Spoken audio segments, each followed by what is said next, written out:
I next would like to invite up our 2016 NPRE Distinguished Alumni Award winner. This is Steve Coggeshall. He will talk to us. Promise not so many equations. I want to give a little background on Steve. He did work with Professor Axford. He's got his PhD here, actually also a master's in music at Illinois, as well as a master's and PhD in nuclear engineering here. He worked at Los Alamos lab on laser fusion activities for 11 years, but since then has actually transformed into working in the data science area. Gave a very nice presentation this afternoon to a packed audience, standing room only, but a lot of people were sitting in the aisles as well, of people who are interested in this very fast-growing area of interest. So with that, Steve, I won't take more of your time, but. All right. All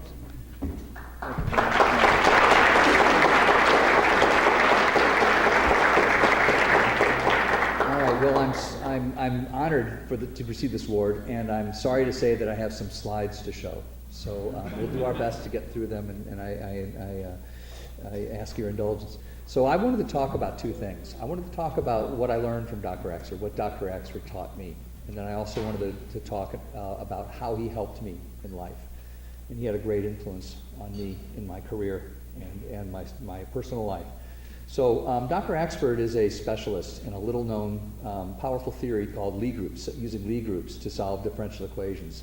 He's self-taught in this very complex theory, and he has taught a large number of students going through Illinois this kind of esoteric but very powerful technique. And I'm going to show it to you tonight. I'm not going to teach it to you, but I'm going to show you what it is. So the third bullet is the summary of what it is. It allows transformation of hard equations into simpler ones. So if you think about it, you got some hard equations that you're stuck with and you're noodling about. You can use Lie groups to transform them into simpler equations that you can solve. And then you can transform back to the original equations. So you get, using this complex theory, you get these solutions to these very complex problems. Okay, now to make it even more painful, I'm going to show you an example. So yes, this is indeed mathematics. And for those of you who like PDEs, these are coupled sets of PDEs. These are the equations of hydrodynamics, nonlinear PDEs. You can see that they're coupled because you got density and velocity and temperature appearing all the different equations simultaneously. It's nonlinear. You got products of these guys, and it's second order. You see that last term in the last equation is a second order derivative. So these things, they look kind of pretty when you write them in Greek notation, but when you write them in real notation, when you write them in detail, they look a lot more complicated. And this is kind of the way the world was before we attacked these problems with the theory that I learned from Dr. Axford. And the state of the art up until a couple of decades ago, when I really started working on these equations, was that there were people would only solve the one-dimensional versions of these things. So they would throw away all the two-dimensional terms and just solve the radial expansion in the spherical system. And it was such an important thing to be able to solve that over decades, people actually did solve those equations, those one-dimensional equations. There are four, over the decades, there were four very well-known solutions that were built. Gudelai in 1942 built a solution to a converging shock. Meyer-Turvane did some improvements on that in 82. With Peter Reinecke, he added conduction, but it was basically a converging shock solution. Another class of solution was invented by Sadoff and independently by Taylor in 1946, a point explosion. So that was back in the days of nuclear explosions when people were very interested in these kinds of things. It was new. And then in 74, Ray Kidder at Lawrence Livermore had another imploding sphere or shell solution. And then finally, a fourth class of solution was invented more recently by Bill Noe out in Livermore again in 1987. That was a converging fluid causing a shock. And there's a picture of it there on the right-hand side. You got the origin of a sphere, and you got the initial conditions are all the material is rushing into the origin, and a shock appears, and the shock propagates out. And you can see algebraically how the complexity of the kinds of solutions that existed. And that was really the state of the art before this theory that Dr. Axford taught us was applied to these sets of equations.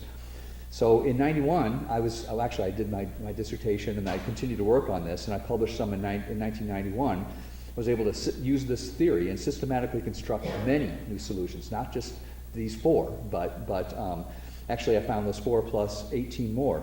And I was trying to look around on the internet to see what the status is nowadays, because it's been a while since I've looked at this again.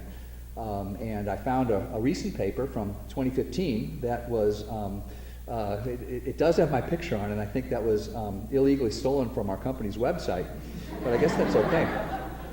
This is a slide from Scott Ramsey here at Los Alamos, and he presented this and just recently, and he called this a veritable gold mine of potential shock test problems.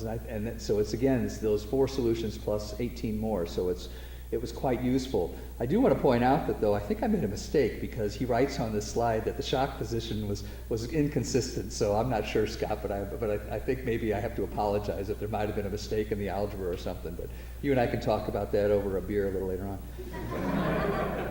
So now that was the one-dimensional solutions, and now we go back to these original equations, and we start asking the question, can we take those equations that were much, much simplified and start thinking about the more complex ones, the true 3D versions of these very complex coupled partial differential equations? And the answer is yes. So the theory was extended and used on these 3D equations, and there is one just beautiful solution that I found that I think it's still not well known in the world. It's very complex, and it would be great for a 3-dimensional hydrodynamic code to try to solve, because this is the exact solution. You can see the density as a function of space and time, the velocity, the radial velocity, the azimuthal velocity is that what it's called? It's been a long time. The theta velocity in a spherical coordinate system is 0, so it's really, material lives on cones. But it's got the phi velocity, so it's actually a spinning solution. And if you look at the denominators of the density, velocity, velocities, and temperature, you see that it's quadratic in time. So there's actually 2 singularities on the time axis. So when you start dissecting the nature of this solution, it's infinite at some time in the past, and then it explodes. The material goes out and then comes back in on itself. So it's an explosion, burst solution, and then a collapse, like a universe collapse, like a big bang and a big collapse solution. So that's what the radial material looks like, but then it's also at the same time spinning around on cones. So it's the solution that explodes, spins around like a vortex, and then comes back in on itself. Very, very complicated. And you can see that the velocities and the temperature are also very complex. So this is an example of the kind of power that Dr. Axford has resurrected and taught many, many people. Another one of Axford's students in '93 actually had a 3D code at Los Alamos, and we tried to simulate this. And so he started with, this is a quadrant of that sphere that explodes out and spins around. And Harold did a really nice job of actually simulating that. So that, again, that's an example of this really powerful technique that I learned from Dr. Axford. Outstanding teacher of this complex material, and it's been propagated through many of his students in the world in a very useful way. So the last topic I'd like to touch on is how Dr. Excerpt helped me in life. So he taught me to work independently. I think that's one of the primary things. I used to go see him once a week, and he didn't give me a lot of advice, a lot of direction. Never quite, I just put a bunch of stuff in front of him, and he'd kind of, mumble and, that looks right, it looks okay.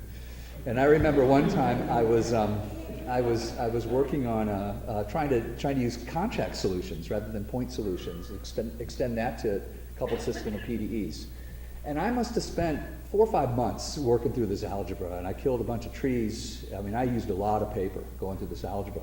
And every time I did it, it all collapsed down to point symmetries instead of contact symmetries. I'm sure you guys remember that contact symmetries, there's the derivatives in the coordinate functions, not just the independent, dependent variables, right? I remember. Yeah, good. Thank you.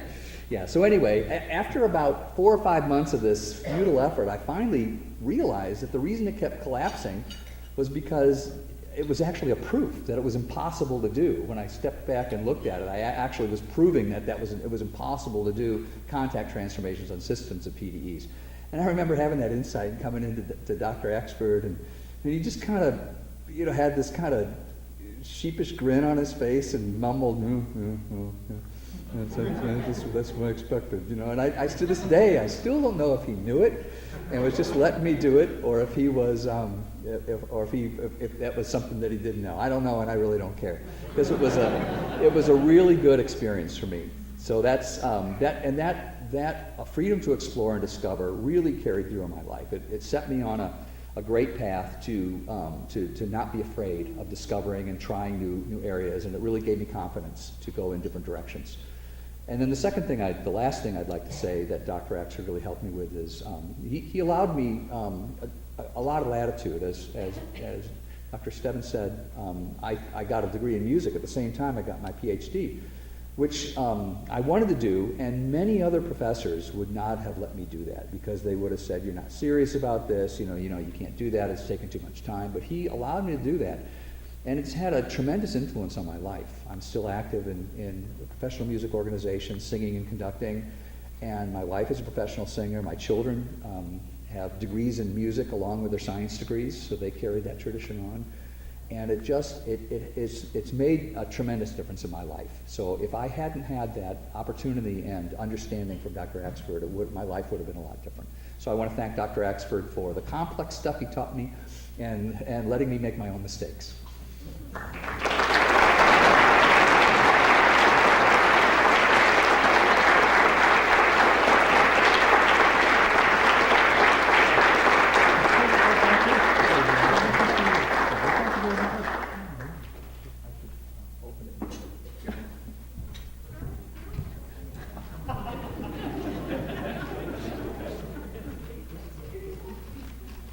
So I don't think there'll be a quiz later, but I hope everybody copied the equations down. So, yes, yes, and Steve.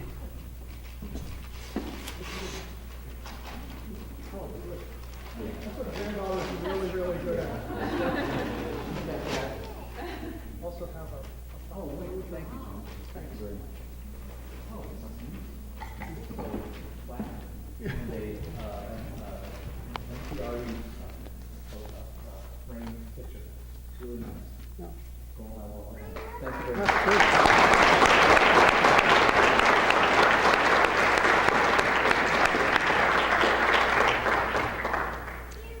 Next, I'd like to introduce Bill Myers. I've known Bill for many, many years. So, which is a good thing, Bill. So, he's the 2016 NPR winner of the Advocate Award. He's been as you heard tonight a couple of times, he's been a principal donor for several initiatives that we've taken here to honor our faculty and staff over the years. He's helped with almost everything. He's kept in touch, and we're very appreciative of all the things he's done for us. So, Bill, would you like to say a few words?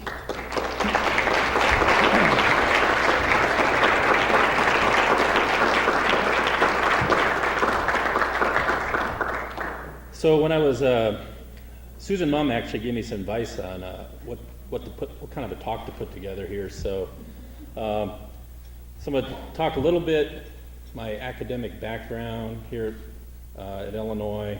Also, I'll be able to sprinkle in some memories from Dr. Axford because he was a major influence in my academic career. And also, I'll throw in a few tidbits for the students, just some things that are kind of good to remember. Yeah, Terrell, yeah. Or forget. Or forget, yeah. At least for the students, it's the people your colleagues today. It's good to when you work with them. It's good to know them. It's a lot easier today to keep in touch with people than it was back in the day when I was an undergraduate because you have all these communication channels. Everybody's got a cell phone. You got we were lucky in the mid-'80s to have email, and then there weren't that many people that had email, so, big deal here. So, so let's see. As you can see, I had a very incestuous academic career. I got all 3 degrees here from the University of Illinois. So I started as an undergraduate in the fall of 1981. I'm looking at the date today, and I'm like, wow. Okay, that was a while ago. I did all the things that normal undergraduates do. Took advantage of going to football games, basketball games. A lot of the friends I met that time, a lot of the professors.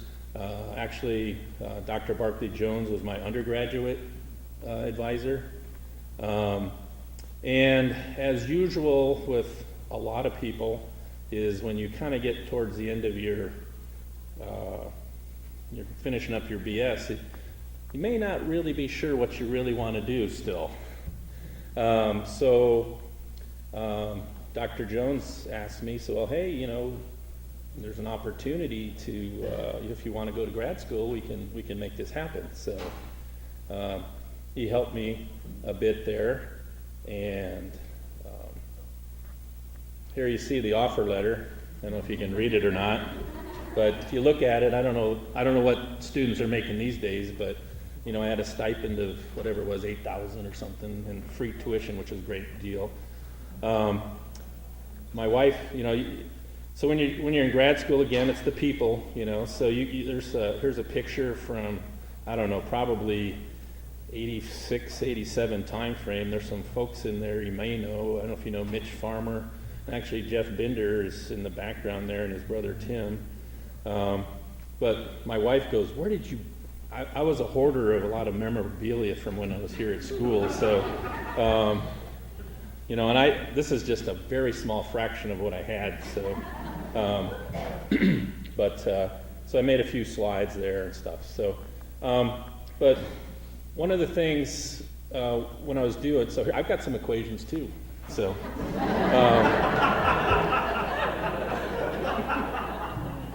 so as you see here, I looked at an old transcript I had, and this you can see, actually I took some classes with Dr. Axford both as an undergraduate and as a graduate student. And here I think this one sheet here was probably the first day of lectures, and it would have been spring of 1986, so we were talking about reactor kinetics and dynamics. And believe it or not, I still go back to all these notes that I took from all these classes from time to time. Just this week, I was using some of these same equations you see on this sheet to put together a talk for a Science of Signatures talk at Los Alamos. So I had to do a dry run, so we in about a month we got to give the real talk. But again, I'm still using a lot of the stuff I learned from Dr. Axford, and like I said, I routinely go back and look at things, and now it's like, God, I forgot all that, but good thing I got these notes. And I don't know, today, I don't know how professors present their materials, but, it's probably, I don't know if it's death by PowerPoint or what, but back in the day there, so this was over the nuclear engineering lab, everything was done on a chalkboard. So I think Dr. Axford was one of the most amazing persons with a piece of chalk in his hand. So we had two walls, I believe, in one of the classrooms that were just solid blackboard, and he would start on one side of the room, work all the way across, work across this way. I mean, those equations were so long, go across this way, then he'd go back and go to the other chalkboard. So he was, and here you are, since you had to write everything down, it's not like they could just make copies and send it to you. No, you actually had to work, So you got good at trying to write notes. So that was, he kept you in shape for doing that kind of stuff. Again, you see, so Dr. Axford was actually my master's thesis advisor and PhD advisor. And as with a lot of his students, since he always went out to Los Alamos and consulted during the summer, he set up a bunch of us with internships to go out there and work. So a lot of his students, worked up in X Division, while there was Pete Yeagers and I. We actually worked in an experimental facility. This was the Los Alamos Critical Experiments Facility. So we were a little bit different than most of his other students. So this was like the last general purpose critical experiments facility in the Western Hemisphere. So, and the group was the Advanced Nuclear Technology Group. And believe it or not, that's still the same group I work with. So, and as I mentioned, there's like I said, you meet people and relationships, so you never know who you're going to meet. So I don't know if you know, so there I am in the background. Pete Yeagers is the tall guy with the glasses holding something up, but there might be somebody in the middle here that some of you students might be familiar with. So Los Alamos used to do these things, bring a junior high student to work. So, and I know this picture was taken quite a while ago, because I don't have any gray hair in this picture, so it had to have been a while ago. So, I don't know, maybe Professor Claire can let you guys know what we were doing on this particular outing. Yeah, so I guess the point I want to make is that the nuclear industry, if you're in the power industry, if you're doing research or whatever, it's actually a very small community. So it's always good to keep in touch with people and keep those relationships going, because you never know. You might be working somewhere and it's like you're tired of what you're doing, so if you still have friends working somewhere else, you can get a hold of them and maybe they can help you out and find something else for you to do. Again, so as I mentioned, here's a picture, the one on the top, I guess it'd be the top right, if you're looking. There's a bunch of University of Illinois grads, so there's a lot of, there's Terrell and Deb Lawton, there's Mike Jacoby, aka MG3, few Axford students. There's Mike Steinkamp, Pete Yeagers, his wife Lisa, there's Jeff Binder, and in the back you can just see the top of his head, Sean Cantlin. He was also got his master's degree with Dr. Axford. And then, like I said, I tried to go to as many alumni functions as I could, so I was able to go to the NCAA Final Four game in St. Louis, the final game. And I went there with Terrell, and Terrell was able to get me a ticket. So he negotiated a really good price for me. Well, we can talk about that later. But so, like I said, the thing is, it's as students, you should get to know the alumni, and then because you never know. So I was at the ANS 2016 student conference. I was there as a recruiter for Los Alamos and also a technical judge for some of the papers. So, and one of the things, I know Illinois had a very good showing at this conference because I saw them in full force at the Essen House for one of the social functions on Thursday night. And I was sitting at the bar watching, I think in about an hour and a half, all the students there, which I knew a lot of Illinois students were there because I talked to some of them. I think they spent out the sponsors' money in about an hour and a half. And, again, Jordy McKenzie, who some of you probably know, most of you probably know, mentioned to me that the University of Illinois was rated the #1 party school. Well, after seeing that event that night, I understand why. So, again, when you get off in your career doing stuff, don't forget to give back to the university, because remember where you came from. Give the students that are following you, the same opportunities you had. And like I said, you never know. You might be trying to recruit somebody to be your successor in the job you're doing now. So I guess that's the end of my talk. So.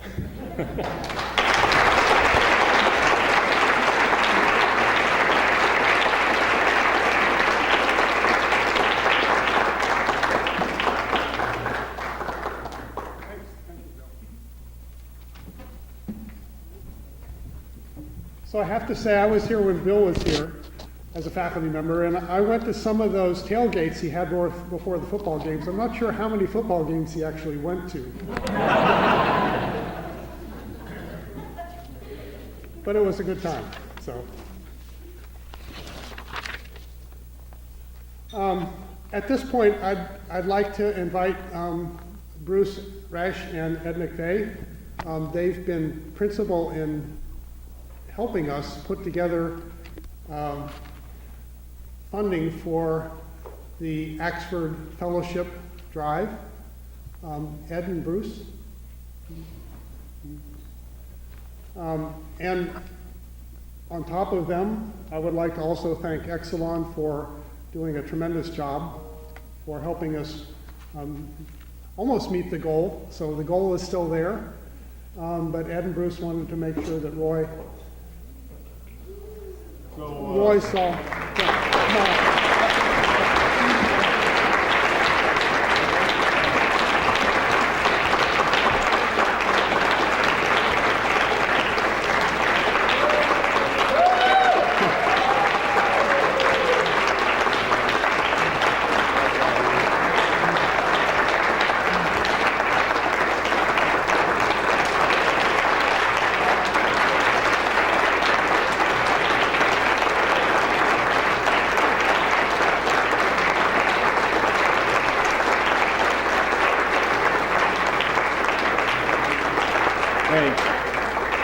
So, Dr. Axford, this, obviously this check is showing $42,000 here, so now we can say we met the $5,000 challenge, right? but really, the check represents more than just the $42,000 that's there. It represents the money or the thoughts and admiration and respect that your students that are working for Exelon right now have for you, all the things that you taught us and everything that we got out of our education that you helped give us and we're using every day during our careers. But it's more than just the education. You showed us, what it means to be devoted to a profession and to the people that you work with. And hopefully we live that every day, what we learned from you while we were here. So thanks a lot.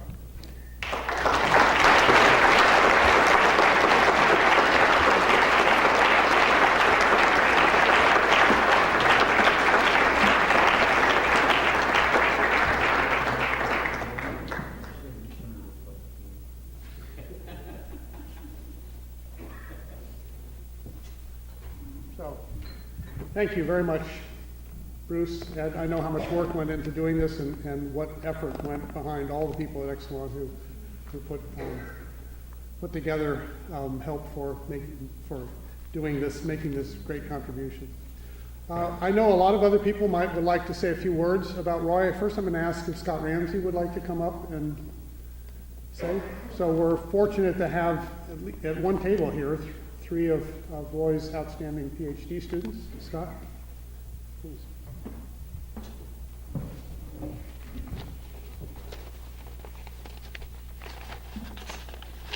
I don't have any equations, although I could do them. When this was originally supposed to be a seminar, I was intending to delve into differential geometry a little bit, so I guess that's good for all of you and good for me that we don't have to do that. I'm Scott. I'm a scientist at Los Alamos National Laboratory, like many of Professor Axford's other students that went out there through the years. And I got my PhD from this wonderful department in 2009.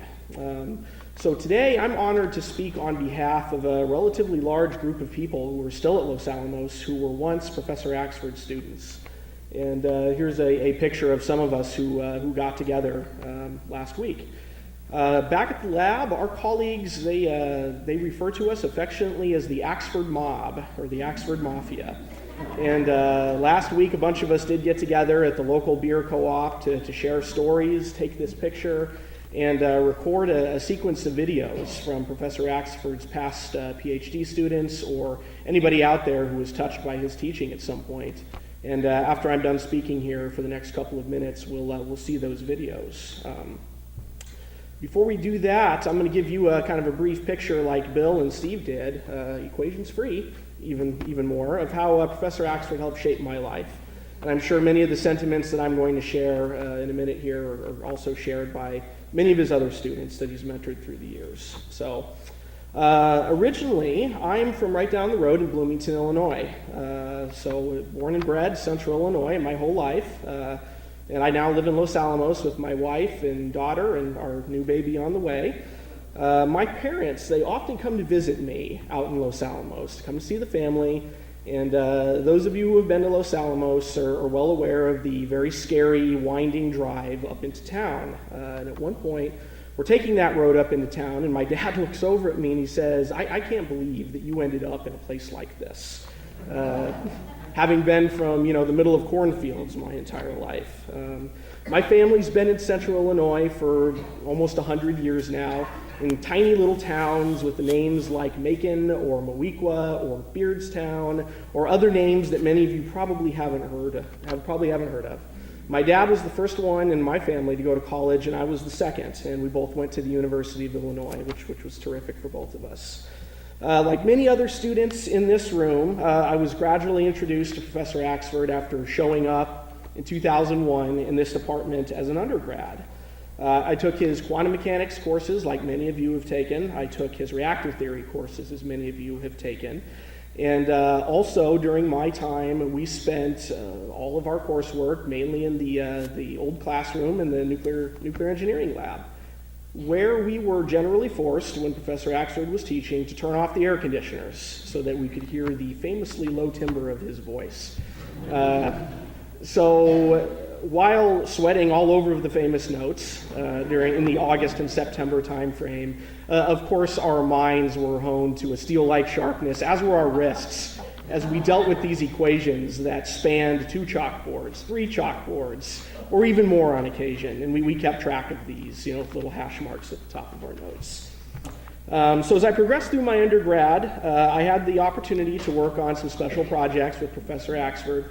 I became indoctrinated into the way of the Lee groups that we've seen already this evening. And as time went on, I decided that graduate school was going to be the thing for me. The picture was becoming increasingly clear. So a couple of good friends of mine at the same time, one of them decided when it was time for us to go to graduate school, he went to MIT. Another friend of mine went to Cal Berkeley, and that's great for them. They were both very successful. As for me, I decided to go the academic incest route and stay at Illinois.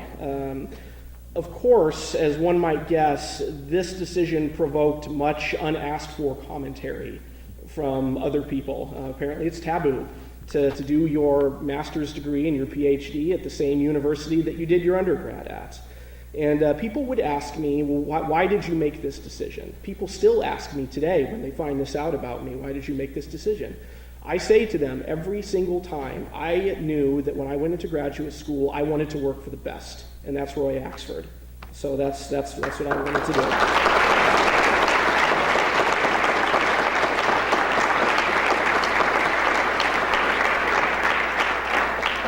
So as it turns out, as graduate school went on, I learned much more about the Lie groups. I learned a lot about something called stochastic neutronics that I wrote my dissertation on.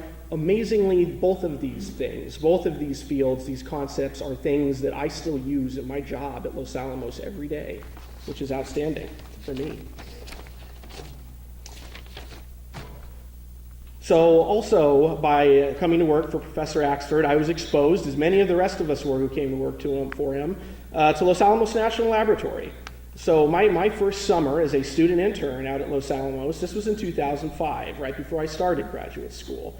And I didn't know it then, but I soon found out that I was just the latest, number 16 or 17, in the long line of individuals who had come to be associated with the Axford Mafia. So I was just the latest in this long line of people. So Professor Axford, he told me a story some years ago that back when he was in his heyday at Los Alamos doing great work for them, he talked with Harold Agnew, who was the director of LANL at the time, and he made a promise to Agnew that he would do what he could to further the mission of the laboratory to the best of his ability. I think that we can say today that he has fulfilled that promise many times over, not only with the excellent work that he's done at LANL through the years, but also by contributing many individuals, many students to the lab who have gone on to do a lot of big things, like become group leaders, project leaders, lead designers for the United States nuclear stockpile, and even a laboratory fellow or two. We've all gone on to do big things. We're an interesting mix of individuals. Many of us are outspoken. Many of us have strong opinions. But above all else, what we have in common is this reputation, and I wrote this down because I didn't want to get it wrong, a reputation for penetrating insight and an unflinching fearlessness with regards to technical rigor. And I think we've seen that already this evening with some of the equations that showed up on these slides. These are qualities that I promise all of you that we inherited from Professor Axford. And his name continues to carry a good deal of weight in the hallways back at the lab. As for me, I'm just honored to be mentioned in the same breath as Professor Axford and in the same breath as people like Steve and people like Bill, who've gone on to do such great things. Without Professor Axford's guidance, there is no way that a kid from rural central Illinois would have gone on to show up at Los Alamos, do the things that I've done, and see the things that I've seen. So I would like to take this opportunity on behalf of me, behalf of all of your past students who work at Los Alamos or who have at one time worked there, in behalf of the Axford mob, behalf of the lab, thank you for everything that you've done for us through the years.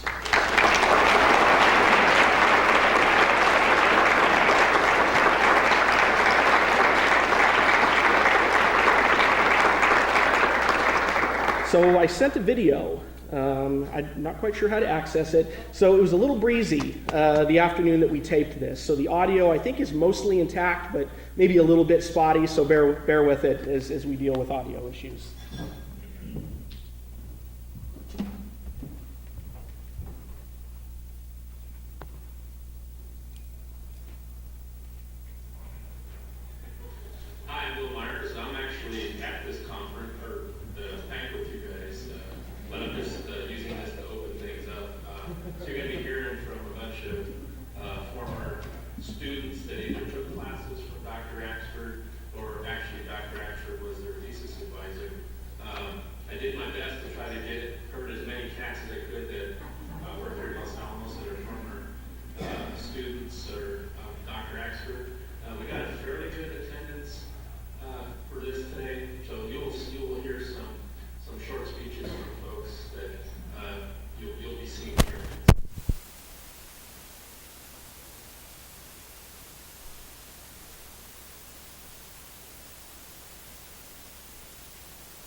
The audio will get better after this.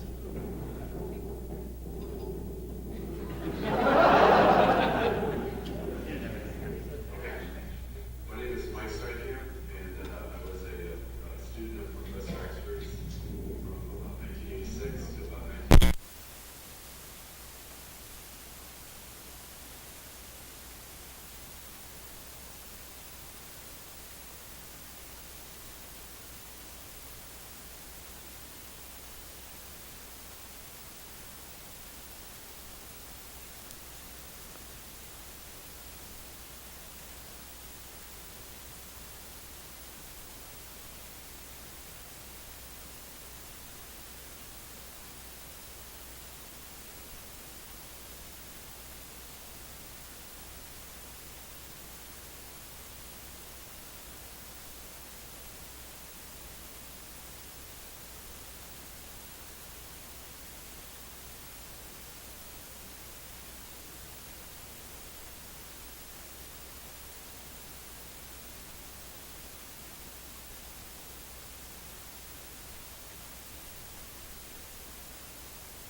So next I'd like to ask Barclay and George if they would each like to say something. Roy? I think there's a, Barclay, we have a microphone, so just as easy to. So these three, Roy and Barclay and George, were the three major people here when I came. And I can't tell you how appreciative I am of Roy and Barclay and George for all the things that they've done for the department over the years for the students. You've heard the students, so you know how impressive their careers have been and how much particularly these three people have influenced them. So Barclay? Thank you, Jim.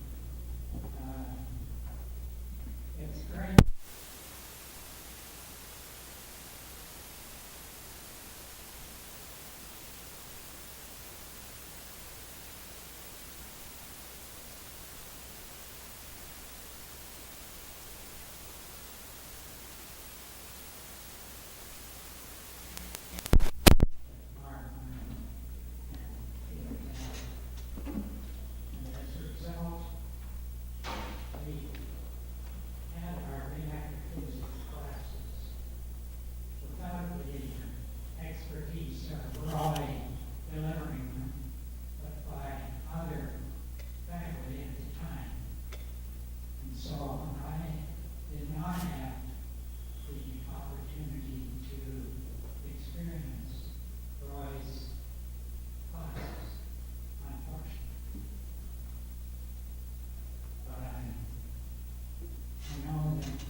Started here with a fledgling faculty members who are made up of non-nuclear engineers in general, other faculty who were contributing to the nuclear engineering program, officially known as the program. That included my advisor, who was B.T. Chow, C. Chow, who had a long, distinguished career, much like Roy's, and they built in the understanding of what graduate school and graduate education really meant. So I took that to heart. At the time, we were a program officially, and it was sort of headed up by Ross Martin, who was an associate dean at the time. And between him, Marv Lyman, and Felix Adams sort of got the program going. And I was a graduate student at the time, and to just throw in an indication of what that carried with it was that my advisor unfortunately had a mishap with respect to his family, and his brother and wife and three of their 5 children, three of their 6 children were killed in an accident going down to visit the South Atlantic. And on their way back, that accident took them apart. And I was given the opportunity, as it turns out, to continue the class that I was helping him with, to teach it for the rest of the semester. So that kicked me off into a teaching career. which I don't regret at all. It was a quick learning process, but it worked out beautifully. B.T. Chow was mechanical engineer, and he along with Marv Wyman and many other faculty in the college picked up and put in their effort in nuclear engineering. And so we started out, as I indicated earlier, a fledgling unit, and it grew, and you can see where it is today. Much to the surprise, I think, of some people, but it was an interesting start.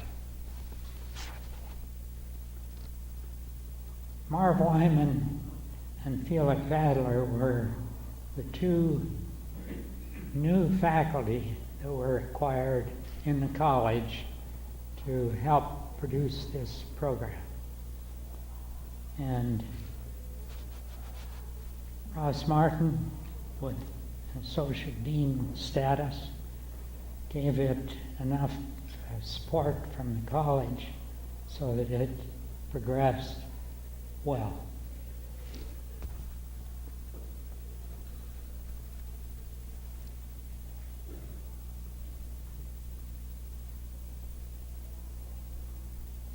So I guess I'd like to close by saying that it's a great pleasure and honor to be part of recognizing Roy's 50 years of contribution here to the University of Illinois, nuclear engineering, and all the things that most of you know about.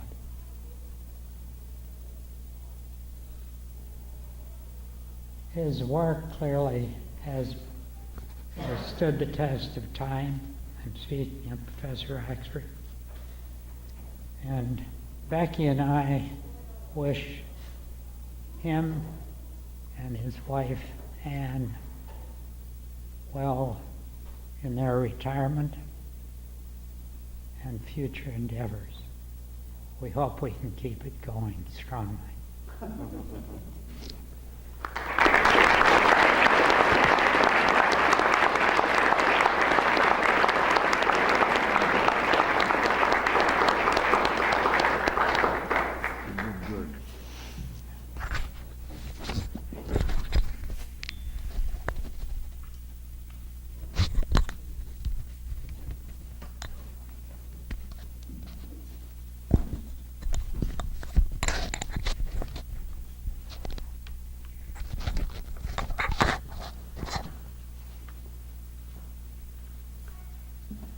Well, as Barclay said, it's been an honor and enjoyable time to be a colleague with Roy. Really been great. The three of us got along so well in the starting times of this program. We've heard about the many contributions that Roy has made to his students and to the program and to our national defense program at Los Alamos.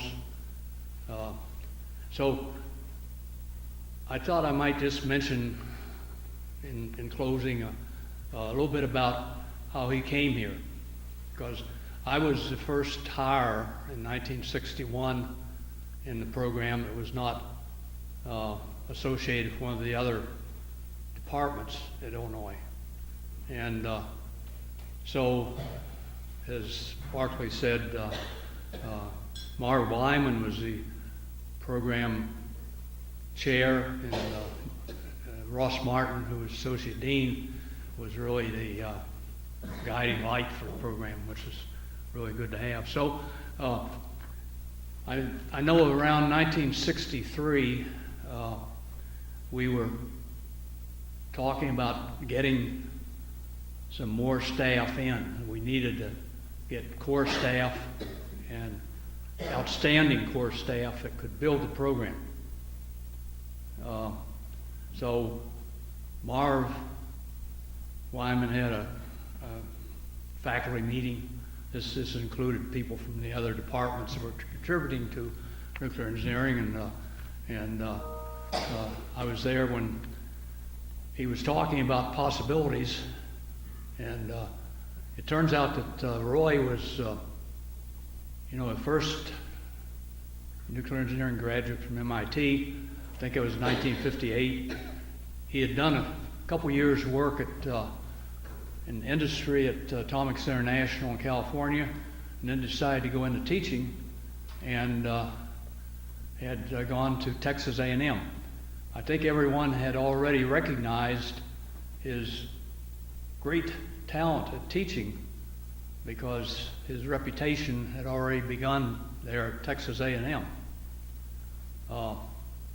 But some way Northwestern University got him to come there in 1963. And Marv said, well, we've got to talk him out of, we're going to steal him from Northwestern, let's put it that way. Well, I think it took 2 years. But fortunately, I think with Ross Martin having an ability to negotiate something like that, being associate dean, it was done. And I know we had quite a celebration that when we learned that he was going to come here and join us, and he did, and the rest is history. I'm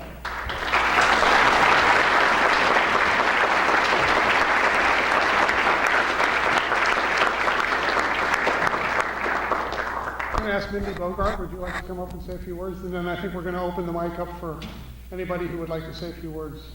So Mindy? Thank you.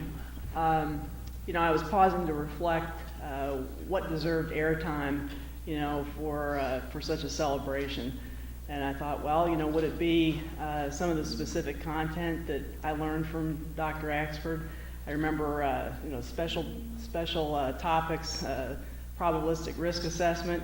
It was very early on, and that certainly has come up to be, all the risk-informed things with the regulatory environment. That's really stood the test of time. And I thought, well, or maybe it could be how present I always felt he was as an undergraduate, my undergraduate advisor. Obviously very busy, involved with many things, but I always felt that I was the only one when we had our sessions for your assistance with planning my program of study. It was not what he wanted to do, it was what I wanted to do, and he helped me develop a program of study that would accomplish that. My intention was really to become an operator. I've spent many wonderful hours at the Triga with Gerald Beck and Craig Pollard, and enjoyed learning from them as well. And Dr. Axford was huge in supporting me in that way, and that stood very well by me. And then I thought, well, I've spent a significant portion of my career with teaching and training, both young people as young as 13.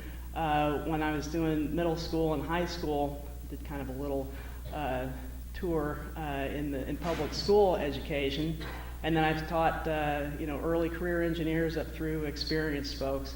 And I thought back, what was it that really resonated with me from Dr. Axford? Because I thought, well, what a great role model, and this is just another way that I can learn from him. And I thought at the time, I thought, he was so relevant. Anyone who is successful for as long as he's been successful has figured out the whole relevance thing. He's remained relevant all these years, and I believe the reason that is the case is because you always put the student first. I think that transcends the test of time, and to me, I think that's why you've made such an impact personally for me and for so many in the room here. I appreciate the opportunity to publicly recognize you for the impact you've made on my life. Thank you.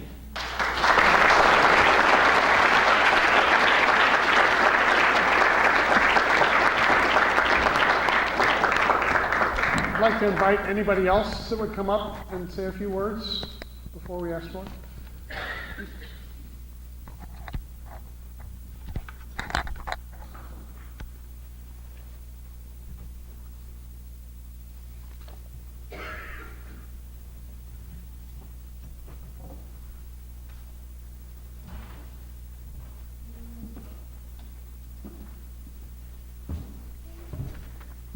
Hi, I'm Bill Croissant. I'm one of the lead group students of Dr. Axford that Steve mentioned. I was recruited by the program chair, Dr. Wyman, back in 1970, and I started in the fall of 1970, and I had one formal class from Dr. Axford. I was glad to see that the tradition has carried on all these years.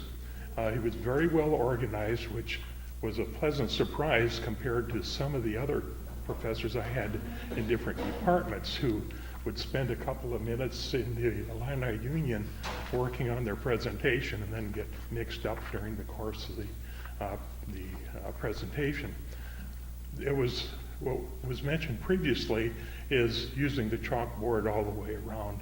What I don't think was mentioned was that Professor Axford would start 10 minutes before the class was scheduled to begin, and then he would finish up 10 minutes after the class was supposed to end. So if you came to class on time, to the start of the class, you were 10 minutes behind, and you had to try to catch up during that period of time. But all those notes were very valuable, and I still have my notes. I got my bachelor's in physics in 1970, my master's in nuclear engineering in 1971, my PhD in 1980. So it's kind of interesting to hear some of the younger folks who got their PhDs like in 1991? 84. 84? Okay. I'm one of the younger ones. Yeah. So, but it's interesting to hear how things have carried on and some of the things that are different. When I started, as Professor Jones had mentioned, it was a program and not a department. Another thing is that it was graduate students only. And the number of students when I started, the number of graduate students, I think probably could have fit at 2 of these tables. So it's really nice to see the room filled up with people. Now, I don't have any slides, and I could have had equations like some of the others, but I thought, no, but I was wrong. I should have had some equations.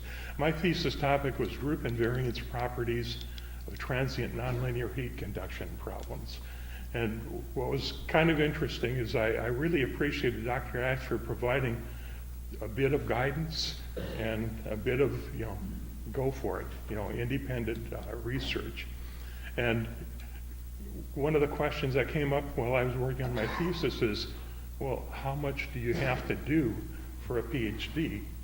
And I would work things out, and I would go in and I would show Professor Axford, and he would say, well, why don't you consider this? And so, like 3, 4, 5, 6 months later, I would go in and say, how's this? He said, well, that's good, but why don't you consider this too? And so it went on, and finally had enough that Dr. Axford said, well, that looks good. So it was like 732 pages or so of mathematical equations. And at that time, the time I was having the thesis done, this was before personal computers. We had the IBM 360 mainframe, but this was before personal computers.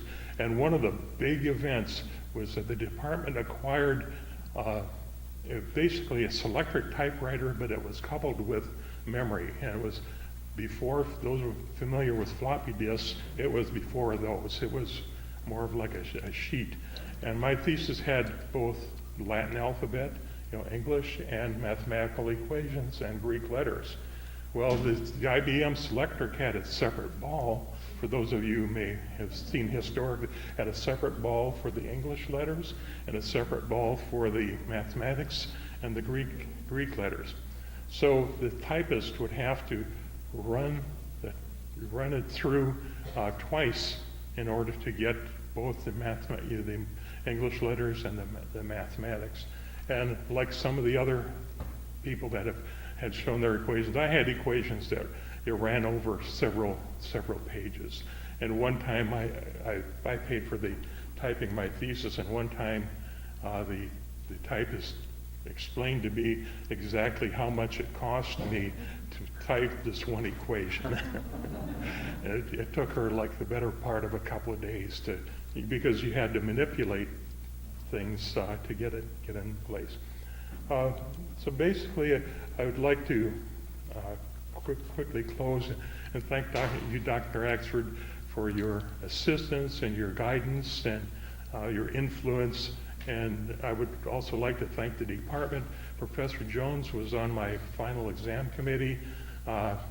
Professor Miley was I guess the head of the department, or I guess I don't know if it was a department then, but was head when I finished up. And it was just a really great group of professors to work with, and I really appreciate the impact on me. Thank you.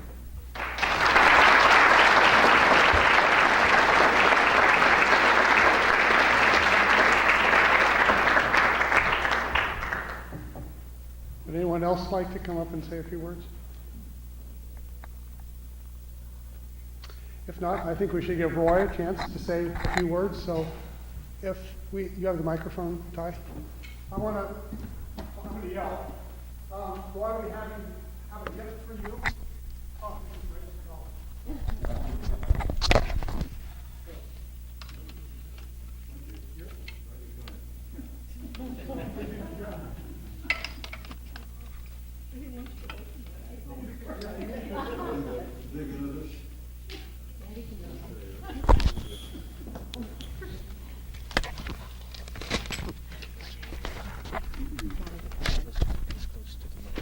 What do you want me to do with it?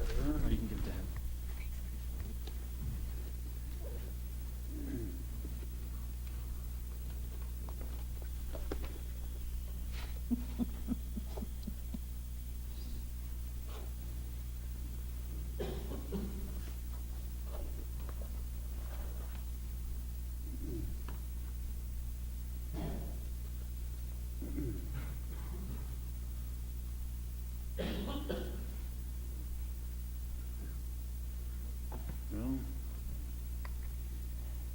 I shall be able to keep time.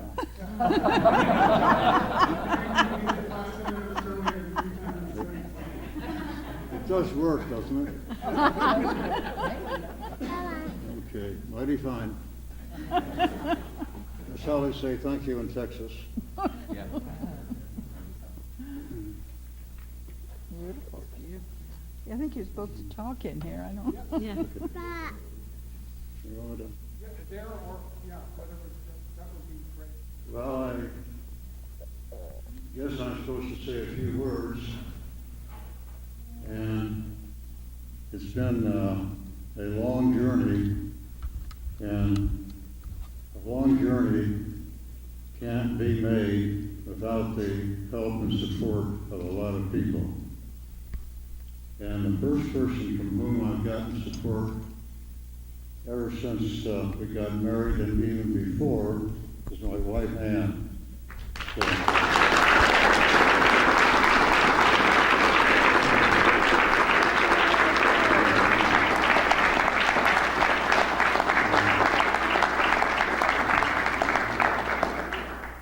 We just went through our 62nd wedding anniversary on April 1st.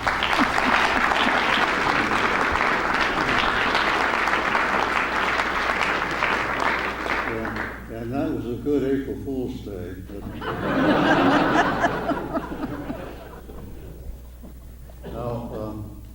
I'd like to also point out that I've had a lot of support from faculty colleagues and from people who've taken on administrative duties for the department.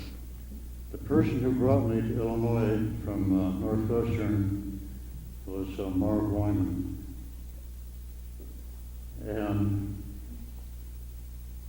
Marv was at one time employed out at Los Alamos, and a friend of his there wrote me a recommendation, and I think that probably was part of the reason I was able to come to Illinois, because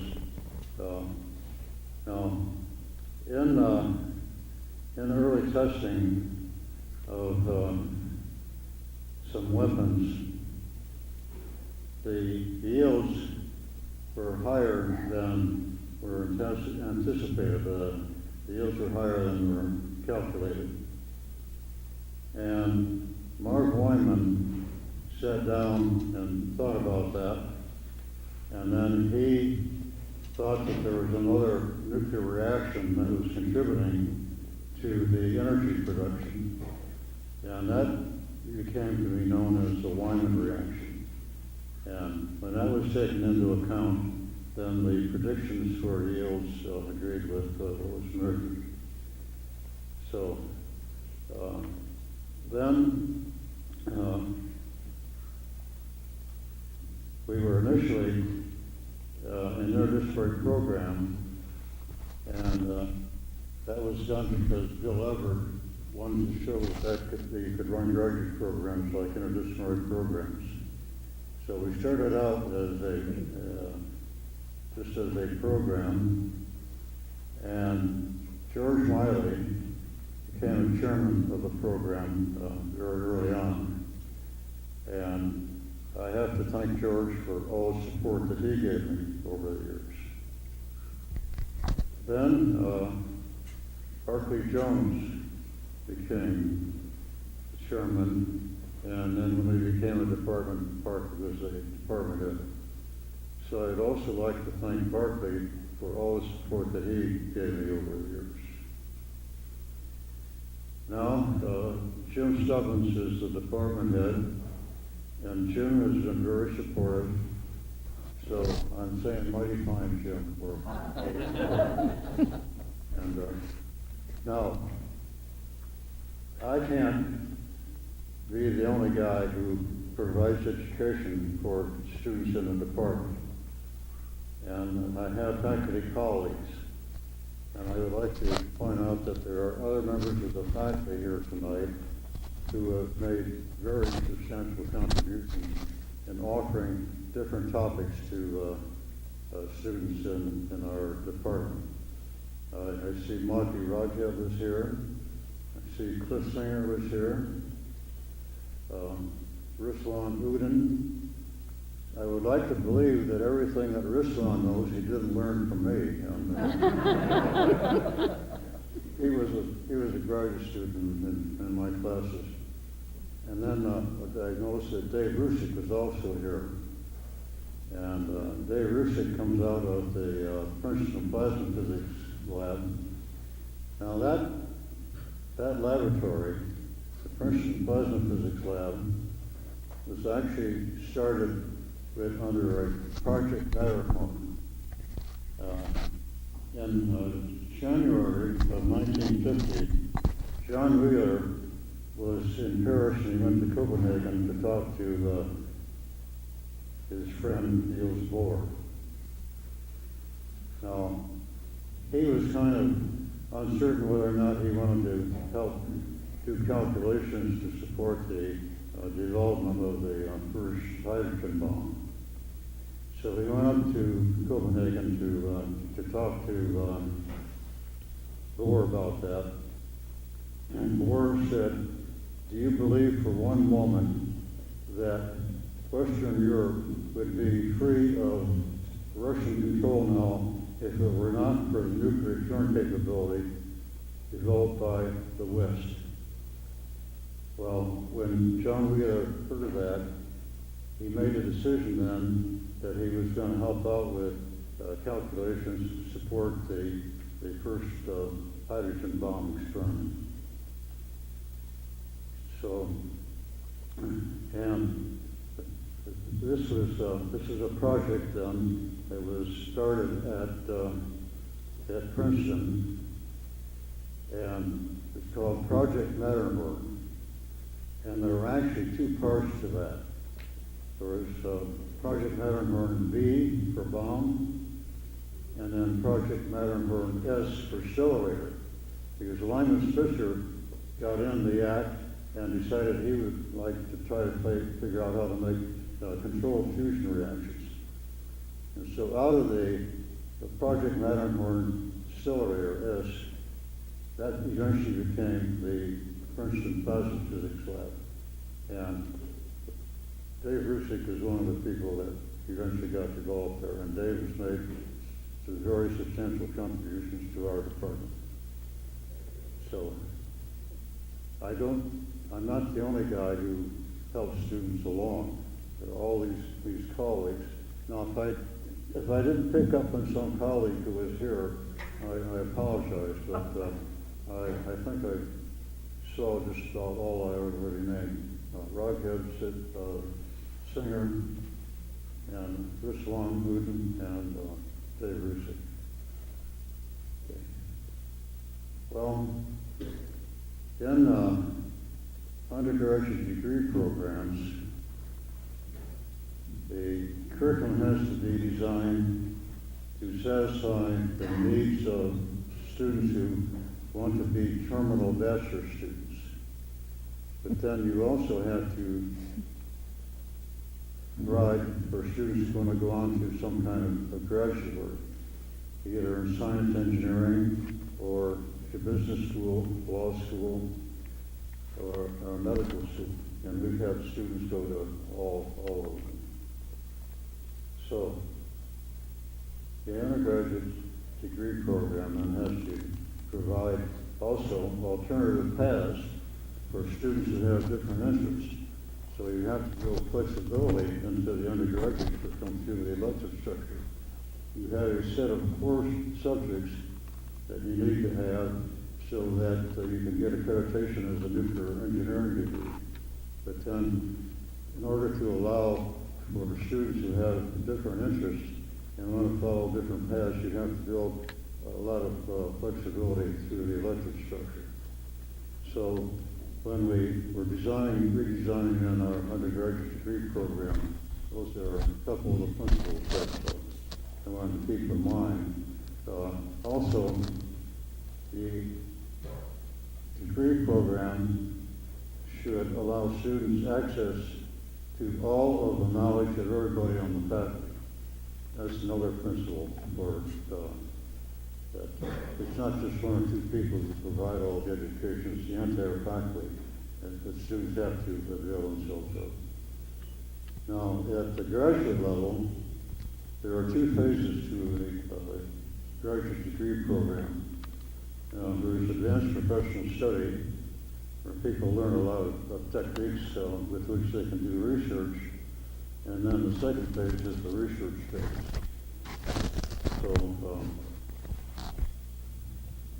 So it's sometimes forgotten that the first part of a graduate program is advanced professional study because too much emphasis is put on the research part.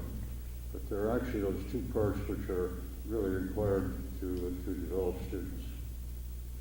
Now, I would like to extend a deep appreciation for everybody who came tonight. And I really appreciate you showing up and the contributions that you've made to the program tonight. And so I guess it's about time for me to stop. So.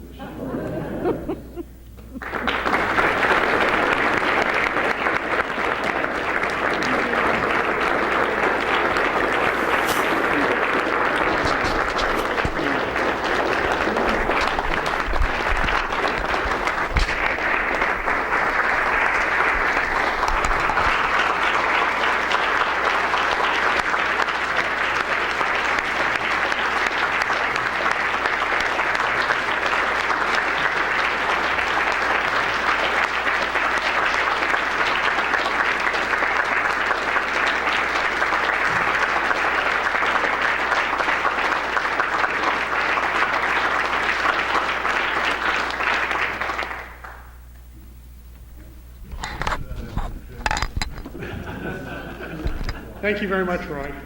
And I add my appreciation to everybody else's for all you've done for us over the years, for our students. I want to remind everybody, we have a challenge, $5,000, which will be matched the next day or two. So please contribute. We would like to get the current scholarship to the fellowship level and endowed at that level. And the challenge is there, so please take it. I want to thank everybody for coming tonight.